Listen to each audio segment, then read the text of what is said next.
So I'm Jonas Olsson. Previously I've been working almost 20 years within telecom, and I came from Sony before founding my own company. Today I'm working with mainly helping companies to take the step from traditional products into a connected experience. And I'm actually saying that deliberately, that we're not talking about creating yet another product here. The key here is to really create some kind of experience. And I tried to show you here and try to prove that one of the most important aspects of definitely in connected products, and most likely also in connected health, is to create an experience. If you don't have an experience, you will not have the users and you will not have the market, and you will fail with your endeavors on that. So in order to take you to this experience as I'm talking about, I have to take you through a little story, and I have to take you slightly back in time. Picture yourself in a concert, and we'll go 30 years back in time, almost. The ones of you born in the 70s and 60s should remember this. But picture yourself, you're at the concert, there's a young woman in the crowd, and she sings along with the band being played, the band playing, and the song they're playing is actually called "Listen to Your Heart," and the band is of course Roxette. So if you're a Swedish person, you will know them by heart. And I think the title of this song is really interesting. But let's take it to the next step. Fast forward 30 years to present time. And now we actually have a guy calling up the same lady. She's now 30 years older, of course. And the guy is actually talking. It's his grandma. So the grandson is calling up his grandma. And he can actually, during the call, he can actually sense there is something wrong. She's slightly tired. She hasn't slept enough for the last days. Her heartbeat may be a little irregular, maybe. And she hasn't been out of the building for a day or two. And he senses there is something wrong here. So he actually invites himself over to meet his grandma, and pay her a visit. And actually, when you see this story for the first time, you probably will recognize, well, he can actually sense the heart rate here. He can measure the heart rate on his grandma. And he can probably also detect that she hasn't been sleeping very well.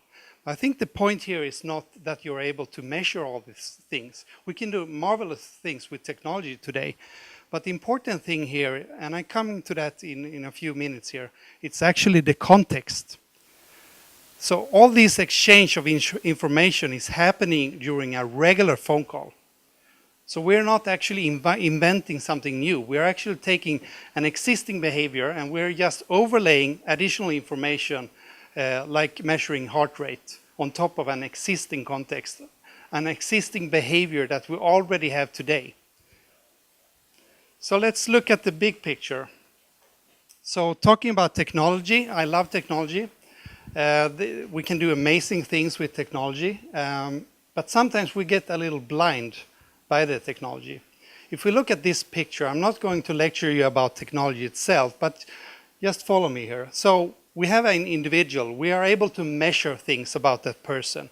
Biodata, body data, activity data, etc., etc.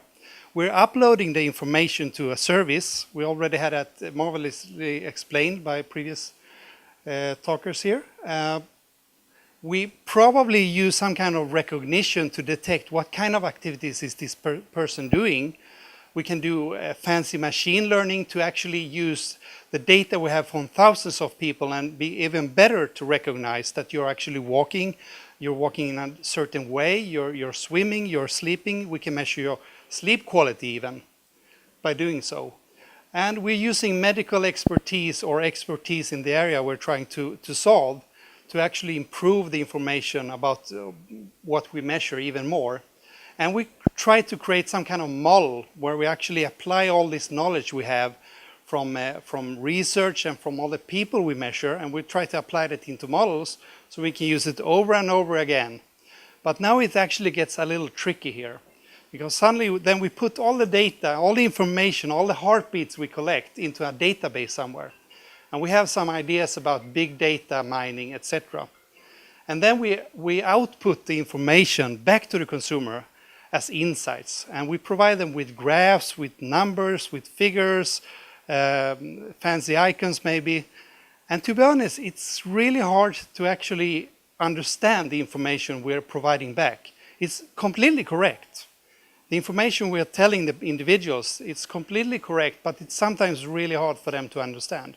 And especially in healthcare, because we're not just talking about millennials or young people, we're talking about old people as well. So we need to take a responsibility to actually explain what we're measuring as well. But there is one thing missing in this picture. That is, of course, people. Because all this is happening, as Marianne mentioned, in milliseconds or fractions of milliseconds. But there is no people in the loop. The only people we have here is the poor individual in the middle here that we actually measured. So we're lacking something. And looking at people, what people can do and machines cannot is, of course, emotional things. We are quite complex beings, and we have the capability to actually to have empathy, to actually have an intuition about something. So we can actually listen to a person talking, and we can understand more about that person than a computer ever could do, at least in my lifetime. So people is quite crucial. And again, if we go back to the story, Listen to My Heart, it's actually listen to my heart. The song goes, listen to my heart when he's calling you.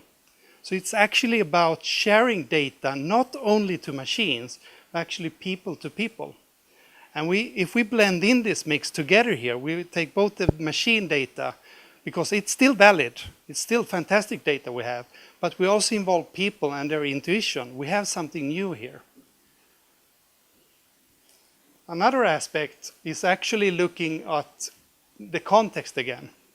So how many of you have a mobile phone today? I would guess everyone.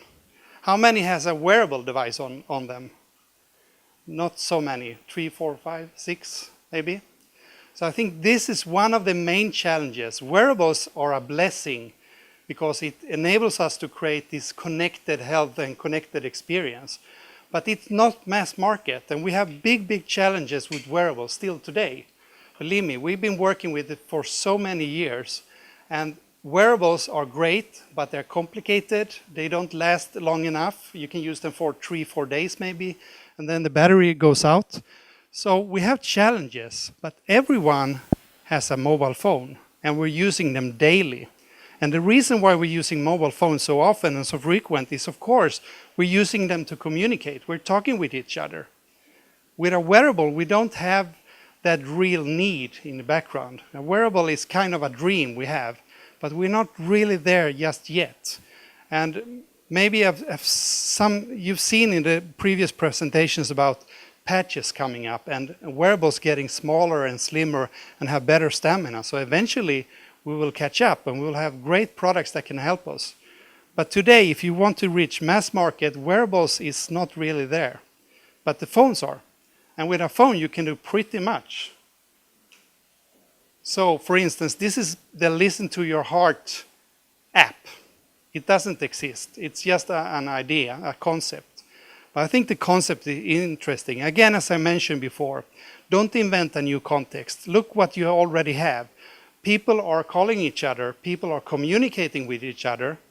Use that and overlay additional information that you can find, such as heart rate recognition, sleep detection, activity recognition, etc. And if you overlay that information, you can actually send it in real time to a real individual in the other side.